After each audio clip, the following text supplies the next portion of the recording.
Someone recently asked me if women don't realize that the actions and words that they've taken in the past few years are having unintended consequences, especially with regard to their interactions with men. It's a great question, and the answer to it is yes. Yes, they have absolutely no idea whatsoever that the things they've said and done to men in the past few years have had, are having, and will have for a long time to come dire consequences for women. Now, to be fair, some women are starting to realize it, yet they can't seem to quite make the leap that they, and they alone, are largely the reason for creating these consequences. A case in point is this video a woman put up, which talked about a recent situation that occurred in Korea, where a woman needed CPR. Let's listen. Some Korean men are refusing to help women.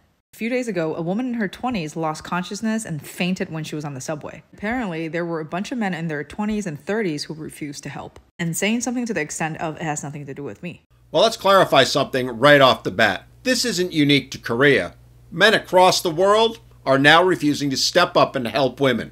And who can blame them? Because they're just doing what women have told them to do. Oh, women will claim they never said that, but when you tell men time and again you don't want them, don't need them, and they damn well better not approach you and ask you out, when women target men and accuse them of heinous intentions for doing something as innocuous as saying, "You look nice today," well, logic dictates that that would also mean don't help out in emergencies. Sorry, ladies, you don't get to pick and choose what men should or shouldn't do, depending on how you view a particular situation, especially because you've shown time and again that view can change on a dime. And what was okay yesterday, well, today that's harassment or assault. Which got the women on the internet pissed. Why? Why would they be pissed?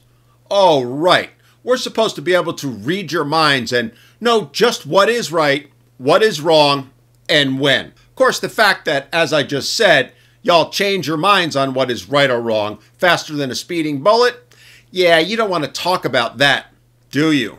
According to the Korean woman, the reason being, all able-bodied Korean men have to serve military service. They do learn CPR in the military. So it was expected for men in their 20s and 30s who likely just got out of the military to jump in and help because they know how to do CPR. Well, that's all well and good, but it begs the question, why aren't Korean women required to serve in the military and learn CPR too? I mean, it seems like it would be the right thing to do, right? But it goes to show you that women expect men to fight and die to protect them, but do it for themselves or men? Yeah, no. Again, the mindset that women have today is that men know how to do CPR and thus should be compelled to help out a woman. Yet tell them they're required to learn CPR and be obligated to help out a man? Well, say it with me, folks.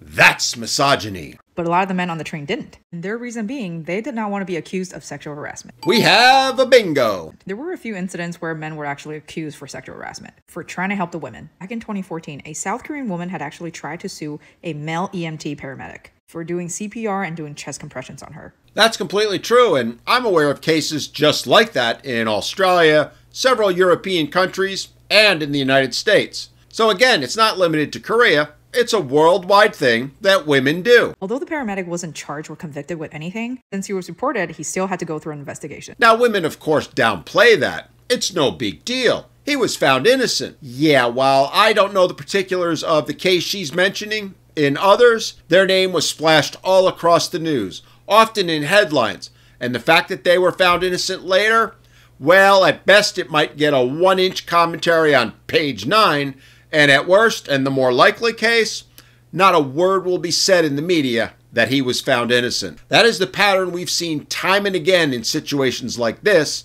not to mention most false allegations. Add to it that once these allegations or lawsuits are filed, in many cases these men rack up huge legal fees as they know they're going to be investigated or sued and have to hire an attorney to guide and protect them as they go through it. So while women can try to downplay and excuse their fellow women's behaviors, men, Not so much. There was also another story shared of a Korean guy going up the steps in the subway station, and there was a woman in front of him seemingly about to fall. He put out his hands and tried to grab her from the back to prevent her from falling. The girl freaked out and called the police on him, and he ended up in the police station. Something that happens to men across the world every single day. Yet women have the audacity to wonder why men are now refusing to help them out or gasp in horror when they don't. I mean, come on, ladies. Even a blind person should be able to see why. And yet, most of you don't. That being said, these are all the men's side of the story. You know, I was with her till she made that comment, and let's face it, it's pretty dismissive. It's not a story, it's a reality.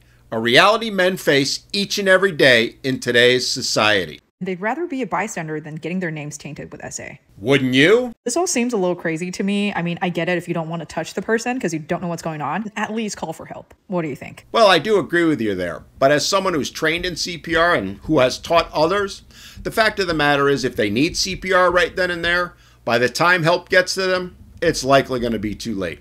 And the same would go for many other situations that I can think of.